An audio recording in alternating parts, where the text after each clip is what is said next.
one of the most courageous West Indians who's ever lived in this country.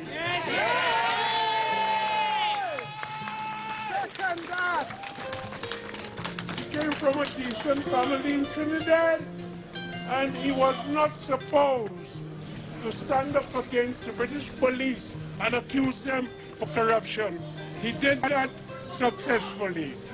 But what happens as you go in time is he loses his concentration, he loses his weight, he couldn't carry it alone. And although some of us in the Black Beret stood with him, we are the French soldiers, he disappeared into the night, I think unfairly. I love Frank. He knows I love them. A lot of people competed for our relationship and lost. Frank was my friend. And Frank was a Caribbean man who did ordinary things like opening a restaurant in an extraordinary way. You could not ask for more. That's right. Let the wagons roll.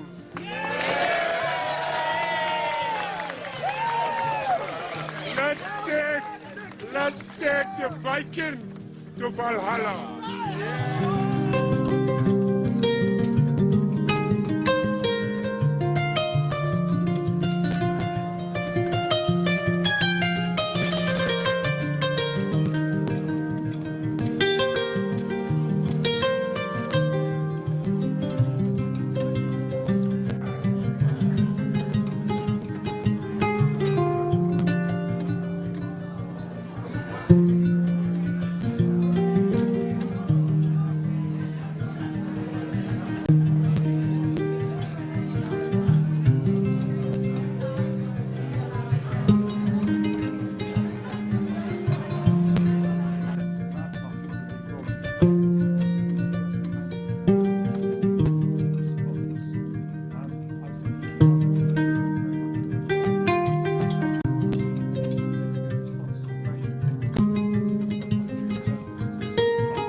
That one is pregnant with attitude, I think. It says, so what are you going to do about it then? Tell me, Tony Blair, what are you going to do about it then?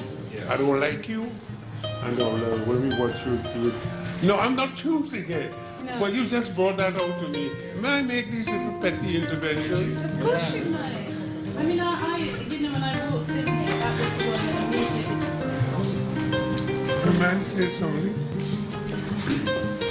That little boy, number 6, he was an acolyte and a servant also in the Anglican Church. That's me then. I can see it. I'm kind of frightened about the power of God, but I'm not going to back down from his fear. And that one is the boy I knew very well. That's him.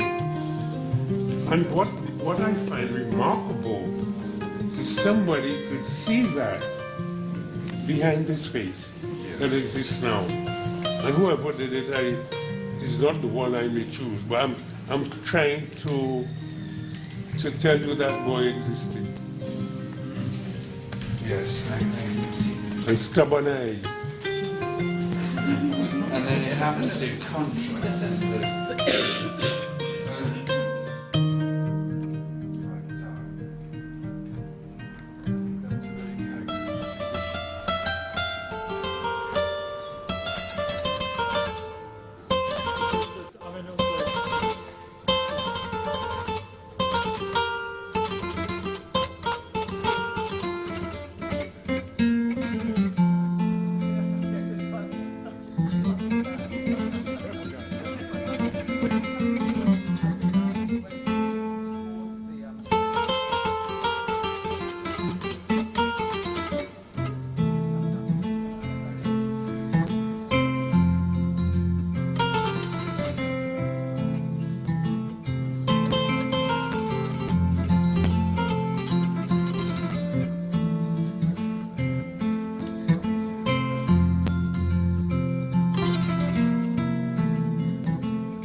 That's a man called, he's dead now, the Reverend Cipriani Nathaniel Howe.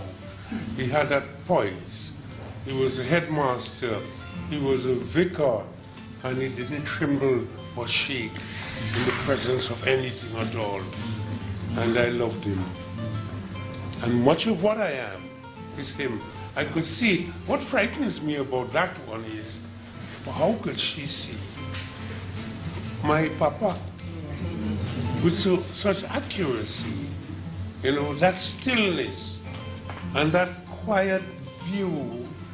And he's not about to scream, but woe be unto you who tackled that. He's always there. And I think my dad's listening to me. I'm not getting a bit nervous now. What made me?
To tell me something about, in any book about Jessica or about Eric, what you think is important that should be included in that.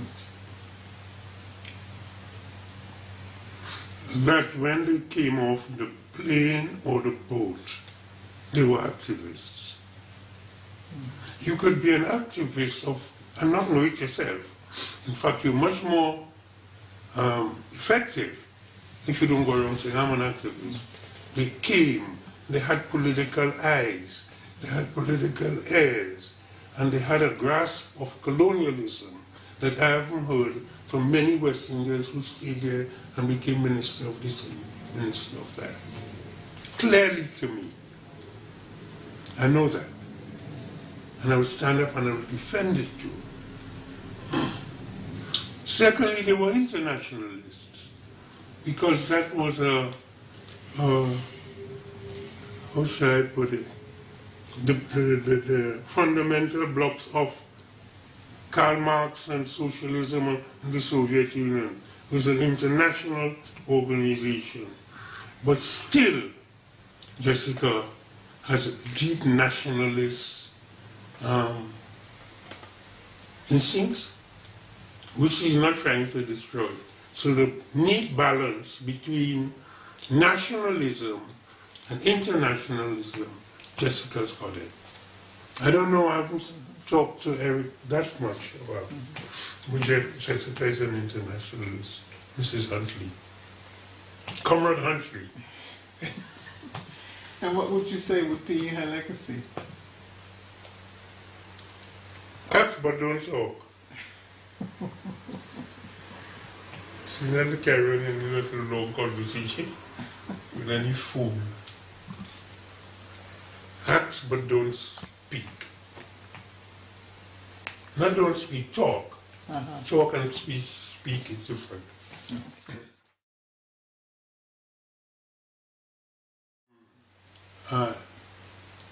The Church of Ascension.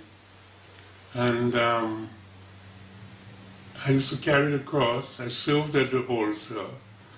And my first challenge of English language beyond the vernacular of the Caribbean and A, B, C, D, E, F, G, was the Book of Common Prayer. Because my mother said, look, all those women going to church on a Sunday and they sing words and they don't know what they mean. And from that day, I thought, it ain't going to happen to me. From that day I thought. And then also, I went to Queen's Royal College, where most of my, I won a scholarship. There were like 2,000 of us take the exam, and I was 30th, so I went to the best school, Queen's Royal College.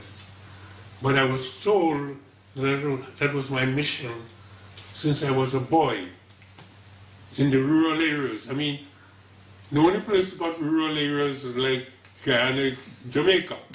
Trinidad, you have a little patch there, and the next place you see some traffic lights with a stuff. I thought you had forests up in the northeast. Yeah. Beautiful birds and things. Still wild forest up there. Where, in Trinidad? In Trinidad. Or is that my fantasy? That is your fantasy.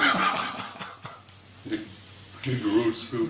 When you talk about destroying the landscape, well, Guyana, no little government in the center could destroy that landscape. That landscape will destroy them in destroying it. But you got some hills they call mountains and stuff. And little streams in Trinidad. The biggest river was at the back of our house in rural areas. But what was interesting, I played good cricket, and I was a good, not 100 meter, because at school, primary school, we used to run the 60-yard. And I was good because my father was a sprinter. And in this biography, they met Derek Murray. Okay. And he was my captain. And he said it still bothers him why I didn't play for the West Indies. And Derek was just being smart, stole my hand and wouldn't send in no scouts, so no black boy. But it's in the book, but Derek never, you know. And I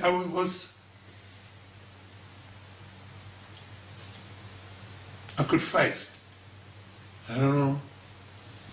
My mother said, don't you come home here and see anybody beat you up. You got two hands and you could extend that with a stone, a bottle, anything you choose. But don't come here with that nonsense. And then when we came to Port of Spain, From where? From the Eccles village in the deep countryside. 99.9% of that population were Indian farmers and workers in the plantations. So they grew and dug what they ate, and they had one pants and one shirt. And my father got some of them winning exhibitions as well. But when I came to Port of Spain, it was an enlightenment. When I tell you country, it's real country, I mean, and no transport taking you to Port of Spain or this. You must Howe. And you go to San Fernando and get a car to come and take us. Or you go by train, which my great-grandfather was a train driver. In Barbados, he went to Guyana and then came back to Trinidad. So he's from Barbados? No, St. Vincent. Oh. No, but that one, Barbados. Okay. Barbados, Guyana, Trinidad. And I was interested in literature. There was a thing called Carnegie, a big van, Carnegie Mission, and there was a traveling library that would come and park up in the schoolyard, and it was a house, the school, and the church. So it's like home. And then they had great expectations in chapters. You borrow a chapter, and when they come back, you get the next one, and then the next one. And I had my first friend, true friend in my life, was Philip Thurop in Dickens, Great Expectations. Also called people because he beat the shit. And I couldn't escape Mr. Howe's belt. You know, that was compulsory. Because niggas can't learn without blows. And when you show that you're brightish, you're exhibition material, and they beat the hell out of you until you won an exhibition, or failed the first one. An exhibition? What was that? A free to the best schools. Scholarship. Okay. Because Prince Royal was for expatriate people. And everybody who thought it was white. And CLR was one of the first black person. And CLR's mother and my grandmother were sisters. So the thing is, you have to be like CLR. That is what you're aiming for. And CLR taught my father a teacher training college when CLR was half his age. CLR is one kind of crazy genius. So that was laid out. And I came to Port of Spain, and my mother said, don't take lash. I don't know where she get that from. You know what I say? Don't take lash. Fight anybody. Was it cane or was it... Anybody. All right. Your father could no beat beating, you and no me. beating. Nobody else. What about school? Because they used to cane and strap and all that in the school. Well, I had to take it. Yeah, I'll take that. That was the exception. Every Okay. rule has an exception. And in it, the writer went back to Trinidad, and this is what he said about me, because it's difficult for me. When people say something about me, I've already gone through it. Or they don't know why they're saying it, I'm moving away from it. They said I've always swam upstream against the tide. A guy called Muxing, Chinese. And they had a better view of blacks and Indians and whites than, because they live isolated from the rest of the population in the back of a shop somewhere. And that I swam against the tide. Derek Murray is saying that I didn't like to practice, but he didn't know I was playing in the ghetto for a gang called Renegades. It should be Sunday morning. So he didn't know all of that. Renegades. Yeah. It's a bad, my first Trinidadian friend told me about renegades. Back in the 50s and 40s. Yeah. And how reckless they were. Yeah. So you were with them? Yeah. Yeah. In it deep. I'm a life member of the Steel Band. Okay. My email address is Renegades Darcus. Because I had another Darcus from a Steel Band called Desperado. Darcus is not my name. My name is Red Radford Leighton Howe. Darcus, and I changed it by default because everybody, Darko, Darcus. everybody, but in school they call you Howe or Rex. Derek Cole talks about Rex. I am Darcus Howe. Okay. And I don't take lash. I used to fight and gamble dice and all kind of things. Because that was my popularity. Because we were living in a working class community. Where fellas leave school at 5, 6. But it bears... And they would bully me and take away my bicycle. Oh, so you had to. Being the priest's son. That's what I was going to say. Son of a preacher man. Can't equate the Fight like boy with rain. the cross. Just leave afterwards. It was like they'd stay away from that kind of fella. That fella is kind of man. They had me down like that. And all of that coalesced with police. I'll find them anywhere. If I don't have any drugs or gun or nothing, don't stop me because I'm black. You get that fight to the finish. Yeah. All the time. That's where I got it from. It wasn't an ideology I've got, an oppression, and translated it from there. That came from below. Then two guys were talking. I phoned them, my little whole team, they're all from all over the world, and we gathered the same corner Renegade used to be when I was a boy. So when I go back there, I send messages to tell them I'm coming on the 1st, Carnival. We are one of the top steel bands now. And somebody said, "Who Darcus? What are you coming here for?" Lennon said, because a friend I've called Lennon, he said because he afraid nobody at all. So you be careful opening your mouth around him. So that is how I grew up. So when your father is a head teacher, say, "Yeah, you don't fight, son boy." I said, "Go and ask your mother for it." What I say? I see your mother come around me. And I was skillful with the fighting too. Because they had a sand pit for little boys to grow up learning how to do what you have to do. The knee is the sweetest. And somebody coming to hold him. Pow!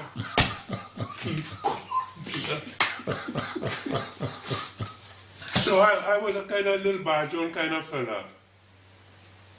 You understand? And there was another steel band called Invaders that we were constant clashes with. They were in the west of Port of Spain, we were in the east. And I got in with a girl called Susie, and she was living in the west. So I started to play bass with Invaders. I remember the year because the calypso was Rose, girl, I want your bar, and only be two, and all the girls outside watching all of some guy go and tell the captain of Renegades, gold teeth, they call him, Stephen Nicholson. He was bouncing at a nightclub. He sent a call me. He said, "Kid, I hear you is an invader now." I said, I'm taking a little thing of a girlfriend now. He said, "Change your mind or your address."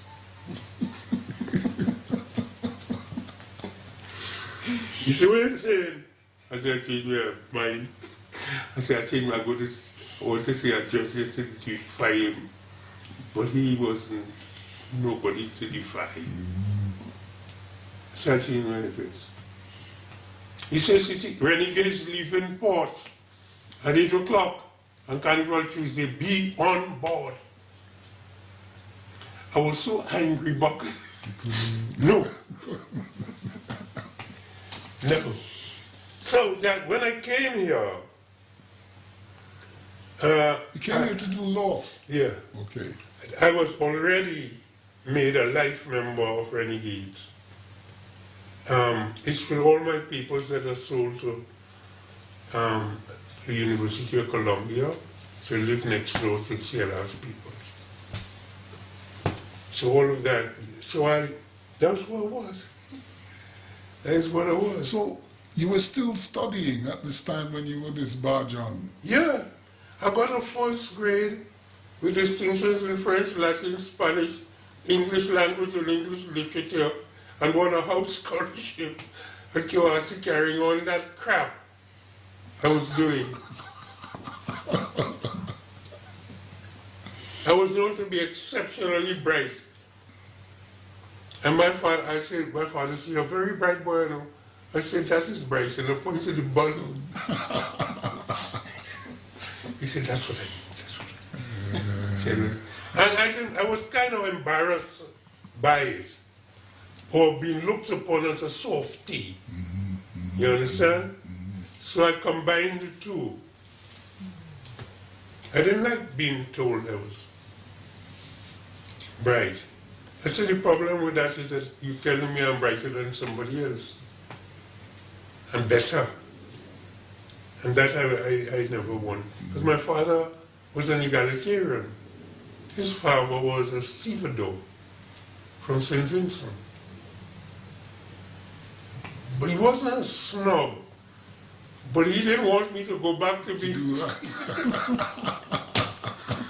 Because that is how they are measured, by their peers. Yeah.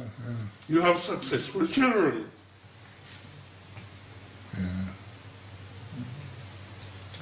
And I remember my sister, who's 10 months older than me, she's dead now, dead about 3 years ago.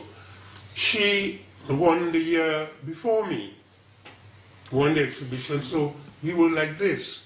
And then she suddenly is gone. And I used to, the morning she was going to Naparima College, I followed her. That's my cat. I said cat flaps. I followed her with her sandwich box. Tears coming down my eyes, and the one village car was taking on two other girls. And I used to wait right there for her. And she used to tell me what was going on in school. And she says, I do Latin. So what's that? Who's that? She said, I do Latin. I speak French. I said, Spanish, what Latin? And then she said, you know, I am, he, you are, he is, we are, you are, they are. Conjugating a verb, to be. She said Latin is amo, amasamat, amamusamatisamat. And I'm really going, amo, amasamat, amamusamatisamat. And then my mother said, what's wrong with him? My mother said, I was with mad. She says, no. I told her, my mother, when there was a sixth form boy in the village, but the furthest end away, and she sent me to take lessons in French and Spanish. Je suis tout idée. Nous sommes poussés. I was running around singing that at 8. My sister. That's why I always know that children teach children. The better teachers than parents. They have a sense of who you are, what you want to know, and why. And how to teach it to you. And how to teach. My sister used to say, it's stupid. That's